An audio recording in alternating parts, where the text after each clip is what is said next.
All right, we're back. All right, we're ready to have fun now. We're going to be. Now we're going to go ahead and talk about what's something I really love doing, and we're back to tools. We have different seam pulling methods, but before we get into the seam pulling methods, I want to talk to you briefly about glue guns. Guns are something that I love, especially glue guns. In this case, we have the Rambo Cox gun. This gun, what's great about it, in my opinion, is it's an all-metal construction, which means that when you drop it, when it gets banged around in your shop, it doesn't get messed up. It's really hard to screw one of these things up. Pretty much indestructible. There's no doubt about it. Well, you say that and then somebody backs over it. Yeah, but you could probably drag this behind your truck for quite a while. Can we try it? We could. Yeah.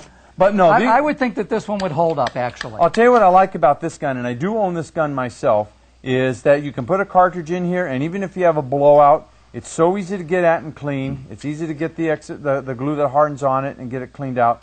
Great gun. You know what? Let me interrupt you just a second. Go ahead. We have some questions before we get off topic. There's two of them there from the last segment. Sarah from Buffalo wants to know which method of seaming is most reliable. Ooh, that's a loaded question. That's a loaded question. I will Sarah. say this though, and this I will never back down on. The best seam that you can cut is a mirror seam cut, and I don't care whether you use a CNC, whether you're using tools and straight edges like we use. The best seam you can cut is a mirror seam, because a mirror seam will always mate. No matter even if you mess up and cut like this, it still mates. Okay. So I think the mirror seam is the most reliable. I'm going to let you answer this one because it's from Carlos in San Juan. Can a wavy bit be sharpened? It can. However, the more times you sharpen it, the smaller it becomes, and it starts to misalign itself. So you might. It depends on your saw guy. If you're taking it to a butcher for sharpening, he's gonna hack the blade up in no time. It's designed to be face ground, so you're not touching the profile. So if you have a good sharpener, he's going to get a few sharpenings out of it. But other than that, it's throwaway. But you can do a lot of joints with one bit. Typically, it's a 25 to 30-inch cut, so it's not that big of a deal. So that's it. So I'm sorry I interrupted you, but I didn't want to get too far off track. No, thank you for catching me on that. Okay. So anyway, so this is the Cox gun, and I'll tell you, this is a great value. This is a great price on this gun. Okay. This is the old standby. This goes way back. I remember this gun for a long time. This is the mix pack gun. It is just a simple level arm. You always want it when you bring your arm in and out. You always want to press the red button. Why is that? Tell everybody. Because this whole arm is made of plastic. When the teeth grind, you're actually wearing. And almost every shop I go into, when they're setting up, I hear that whack. And you're just ruining your glue gun. Right. That's one of the reasons why I do like this gun, because that gun has steel arms, much like a caulk gun. Doesn't matter if you shove them in and out or not, you're not affecting it. Shove this in and out like that, you're going to screw it up. Like I say, this is an old standby gun. It's been on the market for a long time. It has changed, I don't think at all, really, that I can recall. Good tool, a good tool. Once again, it's been out for a long time. Inside your shop, I want to show you the king of tools. And our compressor just fired up because it knows it's going to be pressed into service. And that is a pneumatic gun. This thing is slick. Let me show you what it can do. It slices, it dices, and it makes julienne fries, but it delivers glue that simply. So the great thing about this gun, it is certainly more money than these others, but you'll find that you use less glue per glue up. Right. You glue it out, you get the glue out faster, you don't fatigue your hands from squeezing, and you get much more uniform glue up. So ultimately, this will save you money in glue, it will save you money in labor, and it will make it to where your employees, their hands don't fatigue as fast. Now what we're going to do is we're going to go ahead and have a little bit of a race here real quick. We need somebody to work this third gun. I'll do the pneumatic gun. No, I'm doing the pneumatic gun. I think we're going to have. I don't think you need to draw a line. 38 inches, baby. This is a race. Okay. All right, 38 Joel. inches. Joel, We got come on Joel up here. coming out to help us. Joel, hold that into the tape right there. Joel is one of our salespeople in the office and a longtime fabricator. And Ken obviously sees a need to measure out spaces here. That's right. Everybody needs their own We need space. 3 of them.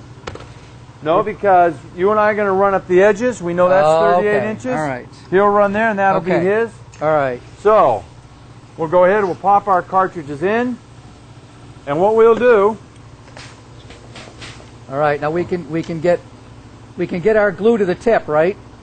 Yes, we can. Okay.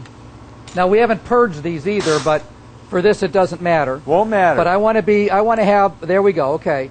All right. You ready? Okay, wait. Oh, you're going that way? Okay. I'm going this way. Oh, you want me to do the same thing? I'll do the same thing. Come on, I don't care. You ready? Ready? Go.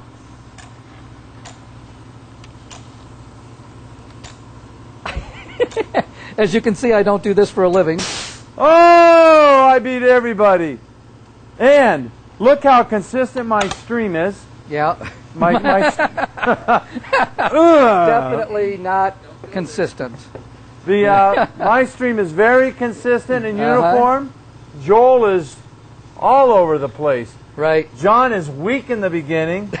He finally gets a little bit better, and at the end he's just... But I had a strong finish. But you were just a mess. All right. So anyway... But hey, you know, what a stream. You know, come on, look at that. All 3 of them are good. But you can see, though, and the point is, and the reason why we wanted to do this on the show, is that with this pneumatic gun, you're able to get a very uniform glue line very rapidly, and my hands aren't tired. I didn't get... No, that's you can definitely see what a difference, happens here is where you had to squeeze and pump, and Joel's... That's where you got all the movement here. Exactly, and as you can see, there's a waste of glue there. Here it starts to clean up, but then there's a waste here, and then there's very little. Yep. Then it gets a very wide bead, then it tapers down to very thin, wide again, thin. You can see every place where he was squeezed because he puddled the glue. So... Okay. I used far less glue, got a much more consistent line, which means long term I can glue up faster, it is less fatiguing to my hand, and I'm using less glue. Okay. So a gun like this will pay for itself now, Mixpac also makes a pneumatic gun, which is very nice, comparably priced. Just wanted to say that as well. Mm-hmm. And this is as you can see, this is from the same manufacturer of this. This is the Cox gun. This just happens to be the one I own, that's all. That's why I'm familiar with it. All right. And Danny was kind enough to send this down for us to do on the show tonight. So thanks again, Danny. We appreciate all the support. Anyway, there we go. We got the... Thank you, Joel. Appreciate your help. No problem. And now even though you were a loser. He's used to that, though. There you go. There's a little door prize for you. There's another one. Here's another one. No.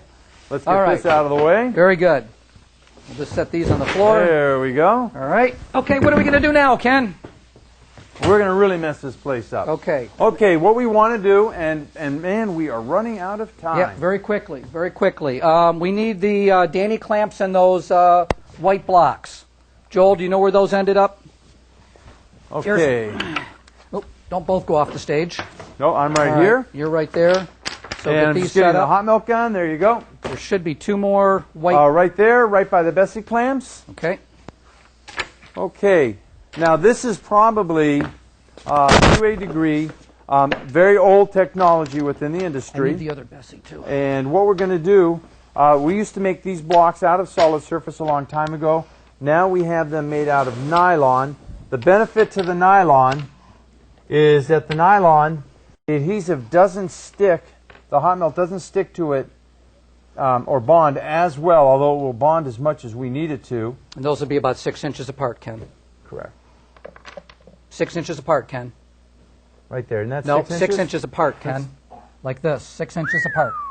There you go, just like that. Wow, isn't that a lot of You've pressure? never used these before, have you? No, I have not. All right, come on, let's real quick glue these on because we're going to run out of time.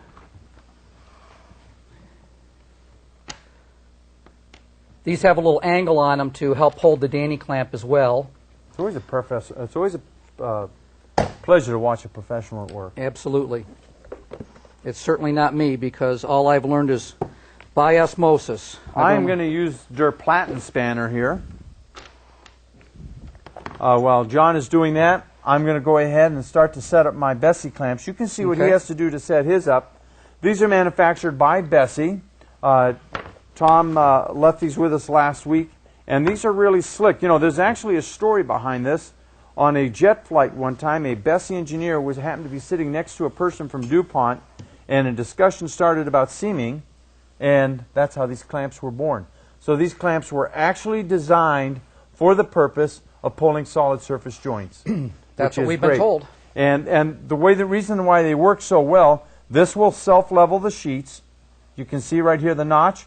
The joint would travel right between here, and by raising by cam action, in essence, putting pressure, you can level it out. It's rounded on the bottom, so you lay it out this way to start, and then you flip it up. And you roll them up. Right. And as you turn this, if you put too much pressure, it has a clutch system inside which allows it to slip. That's correct. You can't overpressure the joint. Right. Okay, we only have a few minutes left. So what we'll do here is to get these to go down, it's quite simple. You just you lock those over like that. We'll do the same thing here. Get these in position, slide them down this way. There we go. And once we have those in position, we'll just take this, lock it, and lock it. And these are nice for field joints where you don't have power. Yeah, it's great. And you can see I can begin to tighten it right up. And you can see when I over-tighten it, they slip. Okay.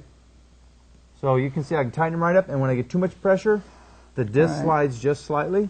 And these will actually... And by taking and raising and lowering these, I can take... Actually, you flip those right up into place and they snap straight. Yep. And it locks. And that's perfectly flat on top. I mean, that's really simple. Yeah, and you can see, I mean, the clamps are really strong. Right. It's just kept it nice and straight and clean. Now, these are Danny's, his hoops are great. Right. Once again, this technology here has been around as long as I can think of pulling seams. The difference here is instead of using spring clamps, which a lot of guys are used to, they generally would have little pads like this with notches in them, and just put the clamps in them and let them pull it up. The difference is they would have those maybe within about a ½ inch to the seam, which is getting them really close, so it's hard to work on a joint to level it out or anything like that. The great thing about Danny's is you've got this greater width from the joint, which makes it easy to get in. You can clean it up, or if you need to level it in some way, you can get at it that way. And once again, Danny's, his clamps are so simple, they require no electricity, nothing to support them. They just do the job. So, great tool, a great simple tool. Okay. And then John's got here... This is probably our most popular seaming setup there is. This is the Beaver Easy Seam, and we showed it to you a little bit earlier with the straight edges in use. But what they've done is they've combined the Danny clamps with the vacuum pods. And what these do is they're a self-leveling block, but different than anything else on the market. The way that these are designed to be used is you have your joint open to begin with, you put your seam adhesive in the joint, and then you actually push your seam together to get your squeeze out first. Open the pods, get your vacuum. You closed them. You had them open. No, these are closed. Okay, there you go. I know how to use this. I don't. And then you take 2 Danny clamps, put them right on there like that, and what this does is this maintains the pressure on the joint, so it's not drawing the seam together, so there's no possibility that you're going to over tighten this joint at all. Also, what's cool about these is the round design of these tends to make these grip really less likely to slip. And that's about it. These are available in a vacuum pod set. Oh, another thing, on a 25-inch seam, you only need 2 of these clamps to do the seam. All right? So we'll take that off, and these will probably just release in a second. Now, these also level the seam out, too, These level the seam at the same time. We just lost our vacuum there. They level the seam. You draw it together manually, get your squeeze out, they level it, and this maintains the proper pressure on the joint so that you're left with about 2 mils of adhesive in the joint. Very important. So this is a nice unit. All right. One last thing, if you want to take this down, a lot of our guys ask if we have anything for for stone. And actually we do. Now I don't have any stone to show you, but these are the Abaco ratchet seam setter. Okay, you would use 2 of these, and simply we start out with this open. Okay, so as you tighten this down, you're going to draw a vacuum on the joint. Okay. Now, what's nice about this? The middle of the cup up, right? Right. What's nice about this is that, and I probably got these too far. Well, we can draw it in. No, we got to open it up. I'm sorry. We have to flip this and open it up.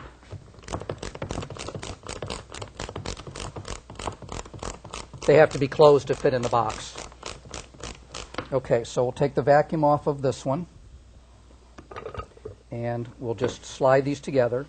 So you would put your adhesive in here and draw this vacuum down. And what's nice about this, being a ratchet like this, you can draw full sheets together without a problem.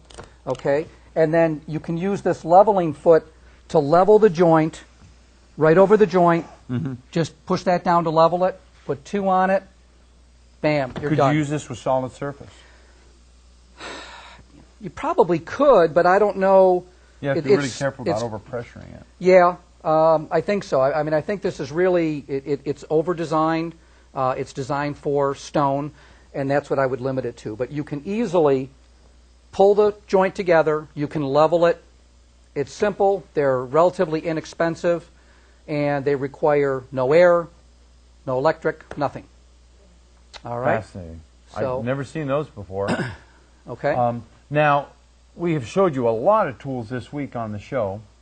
Right. So we need to make sure that you know what the code is, because the real great thing about everything you saw, except for the Festool. That's correct. Except for the Festool, the great thing is about all the stuff you saw, and this is the 2nd week on the Bessies.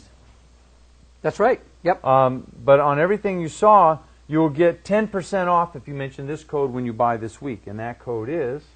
It is, where'd it go? 121106. Okay. One more time, it's 121106. You'll use that at checkout on the website. It's only available on the website, not for... Whoa! Look at that. Popped right off. Wow. You'll... Just like Johnny Carson. Yeah, there you go. Want to mention the rebate program really quickly. The Festool rebate. Remember, buy 3 tools, save $90. First person to purchase the package box 001 will get the unit from the show, and we'll give a certificate of authenticity. That's right. Just like when you buy diamonds for your wife. Oh, you mean you can give this to your wife for Christmas? I would say yes. It's a collector's item. You know. All right, what else do we got? I don't want this one to go off on me right here. This close. No, yeah. Why don't you take that? Yeah, you don't want to be doing that. All right. Okay. I just wanted to mention once again that on the show next week, we're going to be talking about finishing up seams and how to finish them. We're also going to cover, and this is a big thing because you want to tell people you know about this, because the #1 manufacturer complaint is finish. Right. It is finish. And that's what we're going to cover, is how to finish. So join us as we talk about everything from matte to polish. Right. Tune in next week. Thanks for joining us, folks. See you next week. All right, bye.